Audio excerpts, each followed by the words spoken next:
Welcome to Sunday Sensei Says number 17. My name is Jem Johnson. I'm offering free community fitness and incredible martial arts madness out of the Warehouse, West Melbourne.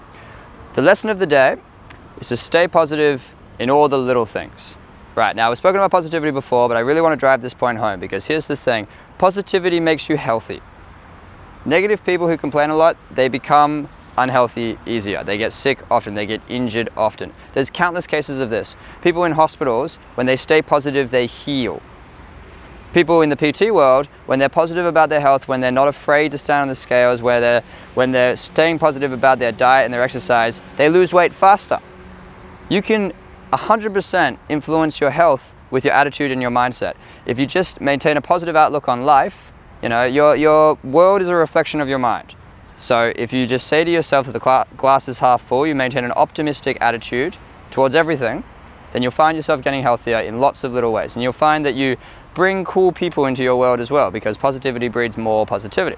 Right, here's how. We understand that it's important. So here is how. 3 actionable tips to help you stay positive in your day-to-day life. Focusing on the little things. Tip number 1, change your language. Language is super important. The way we talk to ourselves and the way we talk to others influence how we feel about ourselves and influences how we feel about others. So, change your language, reduce negative language. No is an evil word, and it's a bit of a door closer. It's a bit of a bridge burner, right? So don't use the word no if you can help it, because it tends to shut things down. Consider this. Your mate says, hey, you want to go out tomorrow night? It's going to be fun. We're going to go out and have some really good times. And you just say, no! You've shut it down. There's no room to move from there. If you say, look, I'd love to, but just not tonight. I'd love to, but I'm a bit busy that day. Yeah? This way you haven't shut it down entirely. Same thing with health and fitness. Hey, I was thinking about going on a diet. I was thinking about doing some exercise. Do you want to join me? If you say no, then you've shut it down. You've closed the door on health. If you say, I'd love to, I know that's good for me. That sounds like a great idea.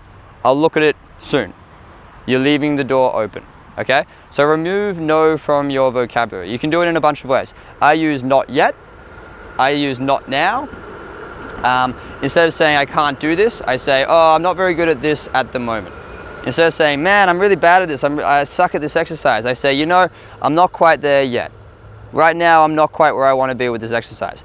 This is an area that I can improve upon in my life. That concept, this is an area that I can improve upon in my life. That's so much more powerful than just saying no to everything all the time. Okay, tip number 2. Consider your actions, right? Change your language, change your actions. Look at your habits. I need you to become very self-aware. A lot of what I'm pushing here is just about extreme self-awareness. Know thyself. I know within myself that when I watch the news on TV or I listen to the news on the radio, it brings me down. Makes me feel a little bit negative.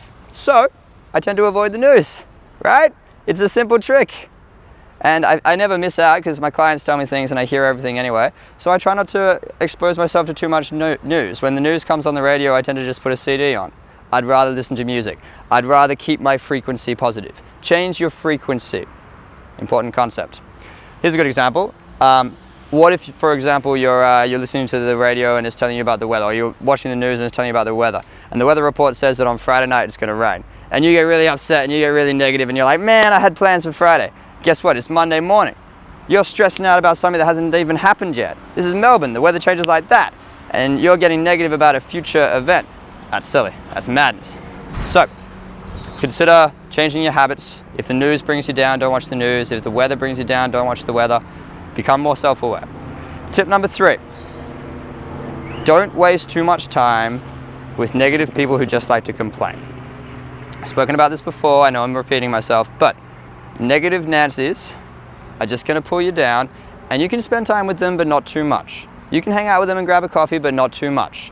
If you meet someone and they're just always complaining, and you know that every time you see them, they're just going to complain, give them an hour, no more. Give them a bit of your time, not all of your time. Because you have to protect your positivity. Some people are just deeply, intrinsically negative. It's not their fault, but sometimes they're not even aware of it, right? You ever met someone who apologizes for everything? Just always saying sorry, as if it's all their fault?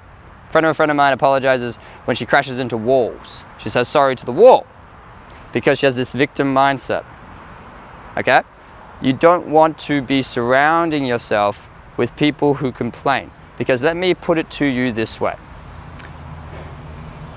has pessimism worked for you so far? Have you ever experienced a better health result, a better career result? Has your life ever become more successful because you were complaining? Complaining has never improved anyone. All the most successful people in the world are super positive all the time, okay? It's like a disease, but it's something worth catching. I have this disease of super optimism. It's worth catching, you should look into it. Because pessimism hasn't worked for you so far, has it? Complaining has never got you to your goals or your aspirations. Complaining has never helped anyone get from A to B. It is positivity that drives change. It is positivity that opens doors. Say yes to more things. That's it. Lesson of the day. Good. Done. Next.